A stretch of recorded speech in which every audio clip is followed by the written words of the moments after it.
श्रोतेहो नमस्कार. आकाशवाणीच्या अर्थविशेष या कार्यक्रमात आपलं मनःपूर्वक स्वागत. अर्थविशेषच्या आजच्या भागात आपण ऐकणार आहात ज्येष्ठ नागरिकांसाठी असलेल्या गुंतवणूक योजनांबाबत. श्रोतेहो, निवृत्तीनंतरच्या जीवनाचं आर्थिक नियोजन हा आपल्यापैकी अनेकांच्या दृष्टीनं कळीचा प्रश्न.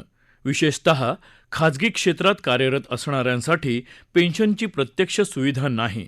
त्यामुळे सजग गुंतवणूक करून आपलं भविष्य सुरक्षित करणं सगळ्यांनाच आवश्यक आहे.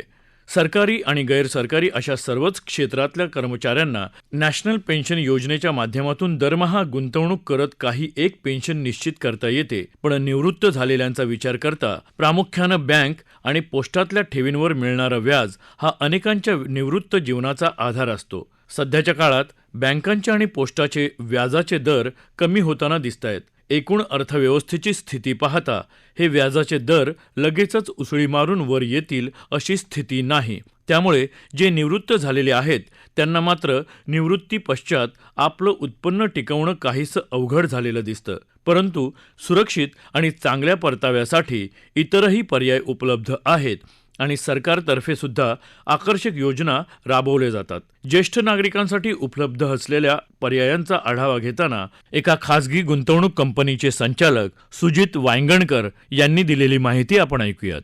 तुम्ही जर ज्येष्ठ नागरिकांना बघाल तर म्युच्युअल फंडमध्ये आजकाल बॅलन्स ॲडव्हान्टेज फंड हा एक नवीन प्रकारचा कॅटेगरी आलेली आहे. त्याच्यामध्ये कसं असतं की बॅलन्स ॲडव्हान्टेज फंडच्या अंतर्गत आजच्या तारखेला जवळजवळ 85 ते 80% गुंतवणूक ही डेट स्कीम्समध्ये असते आणि साधारण 15 ते 20% गुंतवणूक ही इक्विटी स्कीम्समध्ये असते. त्यामुळे जर तुम्ही इथे रिटर्न बघितलं तर साधारण तुम्हाला 8.5-9% पर्यंत याचे रिटर्न येतात. आता ही योजना ज्येष्ठ नागरिकांसाठी का योग्य आहे? कारण ज्यांना ज्येष्ठ नागरिकांना इक्विटी मार्केट रिस्क घ्यायचं नाही आहे 100%, तर त्यांच्यासाठी ही अतिशय चांगली योजना आहे. कारण होतं काय, याच्यामध्ये 85% तुमचे डेटमध्ये असतात आणि 15%च फक्त इक्विटी एक्सपोजर असतो. म्हणजे साधारण 15 ते 20%चा हा बँड असतो. त्यामुळे तुम्हाला एक साधारण 8.5-9% इन्फ्लेशनपेक्षा जास्ती रिटर्न तुम्हाला येऊन जातं. तसं आणखी प्रोडक्ट्स बघायला गेले तर जसं तुमचं LICचं वयवंदना पेन्शन प्लॅन आहे, त्याच्यात काही खाजगी इन्शुरन्स कंपन्या आहेत, त्यांचे सुद्धा पेन्शन प्लॅन उपलब्ध आहेत. पण त्याच्यात सुद्धा व्याज जर तुम्ही बघितलं तर ते 6-6.25% जास्ती नाही.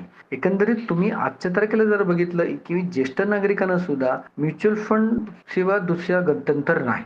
तसं म्युच्युअल फंडमध्ये डेट स्कीम्स पण आहेत, पण सध्याची डेट स्कीमची परिस्थिती बघितली तर त्याच्यात गुंतवणं योग्य आहे का, तर मी नाही म्हणेन. कारण जर तुम्ही डेट स्कीमचं जर रिटर्न बघितले गेलं 2-3 वर्षात तर ते साधारण 4 ते 4.5% आहे. ह्याच्या व्यतिरिक्त तसे तुम्हाला बघायला गेलं तर RBIचे बॉन्ड्स आहेत, त्याच्यामध्ये साधारण तुम्हाला 7.15% इंटरेस्ट आहे, पण ते पण टॅक्सेबल आहे. RBI बॉन्ड्स हे गव्हर्नमेंटचे आहेत, 7 वर्षाची मुदत आहे त्याला आणि त्याच्यात तुम्हाला वर्षाला 6-6 महिने असे 2 वेळेला इंटरेस्ट मिळतं. म्हणजे 1 जुलै आणि 1 जानेवारी ह्या तारखेला तुम्हाला व्याजदर तुमच्या बँकेत जमा होतं. ह्याच्या व्यतिरिक्त आजच्या तारखेला त्यांना जर गुंतवणूक करायची असेल तरी मी म्हणेन की म्युच्युअल फंडमध्ये बॅलन्स ॲडव्हान्टेज ज्याच्याबद्दल मी आधी सांगितलं ती आजच्या तारखेला योग्य कॅटेगरी ठरेल. तसेच काही परपेच्युअल बॉन्ड्स आहेत बँक्सचे किंवा मोठ्या कंपन्यांचे, ह्याच्यामध्ये साधारण तुम्हाला नाही म्हटलं तरी आजच्या तारखेला 7-7.5% ह्याचं इंटरेस्ट मिळून जातं, पण ते देखील टॅक्सेबल आहे. तर तुम्हाला जर गॅरंटीड इंटरेस्ट हवं असेल 7-7.25%, तर हे तुम्ही ह्या बँकेचे बॉन्ड्स बघू शकता. तसंच काही राज्याचे म्हणजे उदाहरणार्थ उत्तर प्रदेश पॉवर कॉर्पोरेशन किंवा कर्नाटका पॉवर कॉर्पोरेशन किंवा केरला पॉवर कॉर्पोरेशन ह्या काही स्टेट्सचे सुद्धा बॉन्ड्स आहेत. त्याचं व्याजदर जर तुम्ही बघितलं तर साधारण आजच्या तारखेला 8.5% पर्यंत आहे, पण ते देखील टॅक्सेबल आहे. मात्र ह्या बॉन्ड्समध्ये एकच असतं की याची मिनिमम रक्कम जवळजवळ 5 ते 10 लाख रुपये असते. त्यामुळे तुम्हाला जर तो एक बॉन्ड घ्यायचा असेल तर तुम्हाला 5 लाख किंवा 10 लाख रुपये टाकायला लागतात आणि ते देखील हे बॉन्ड्स फक्त आणि फक्त डीमॅट फॉर्म मध्ये उपलब्ध आहेत. ही एक योजना सुद्धा ज्येष्ठ नागरिकांनी बघण्यासारखी आहे, त्याच्यात त्यांना गॅरंटीड इंटरेस्ट मिळून जातं. आयुर्विमा हे गुंतवणुकी संदर्भात करायच्या विचारामध्ये अग्रगण्य क्षेत्र. विशेषतः कोविडसारख्या आजारांमुळे आंतरराष्ट्रीय पातळीवर अनिश्चितता पसरली असताना एकूणच विमा आणि विशेषतः आयुर्विमा ही गुंतवणुकीची अविभाज्य क्षेत्र बनली आहेत. आणि त्यातही भारतीय आयुर्विमा महामंडळ म्हणजेच LIC हे आयुर्विमा क्षेत्रातलं अग्रगण्य नाव. सरकारी कंपनी असल्यानं जोडली गेलेली विश्वासार्हता आणि बरोबरीनं LICची अत्यंत व्यावसायिक आणि सुनियोजित कार्यपद्धती अशा वैशिष्ट्यांमुळे LIC ओळखली जाते. LICच्या देखील पेन्शन योजना आहेत. या योजनांची माहिती देत आहेत LICचे एजंट अभय कुलकर्णी. ज्येष्ठ नागरिकांसाठी भारतीय आयुर्विमा महामंडळाची प्रधानमंत्री वरिष्ठ पेन्शन वयवंदन ही उत्कृष्ट योजना आहे. 60 वर्षावरील कुणीही व्यक्ती या योजनेत पैसे गुंतवू शकतो. कमीत कमी गुंतवणूक रक्कम 1,62,162 असून एका व्यक्तीच्या नावे 15 लाख जास्तीत जास्त गुंतवणूक करू शकतो. पती पत्नी दोघेही 60 पूर्ण असल्यास 15 लाख प्रत्येकी गुंतवणूक करू शकतात. दरमहा, तिमाही, 6माही आणि वार्षिक असे 4 पेन्शन पर्याय उपलब्ध आहेत. दरमहा 7.4% व्याजदर तर वार्षिक 7.66% व्याजदर 10 वर्ष खात्रीशीर मिळेल. 15 लाख गुंतवल्यास 9,250 रुपये मासिक, 27,938 रुपये तिमाही, 56,400 रुपये 6माही आणि 1,14,900 रुपये वार्षिक पेन्शन मिळेल.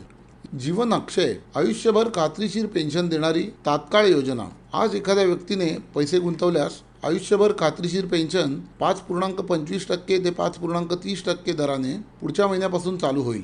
आपल्या पश्चात आपल्या जोडीदाराचे आर्थिक स्वातंत्र्य अबाधित ठेवण्यासाठी अत्यंत उपयोगी योजना. याच्यात कमीत कमी वयोमर्यादा 30 असून जास्तीत जास्त वयोमर्यादा 100 आहे.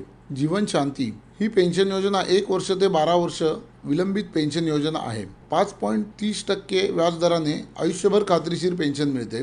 एकट्याच्या नावे जर गुंतवणूक केली असेल तर त्याला तहयात खात्रीशीर पेन्शन मिळेल आणि त्याच्या मृत्यूनंतर त्याचा जो वारस आहे त्याला गुंतवलेली रक्कम प्लस 5% अधिक रक्कम परत देणार.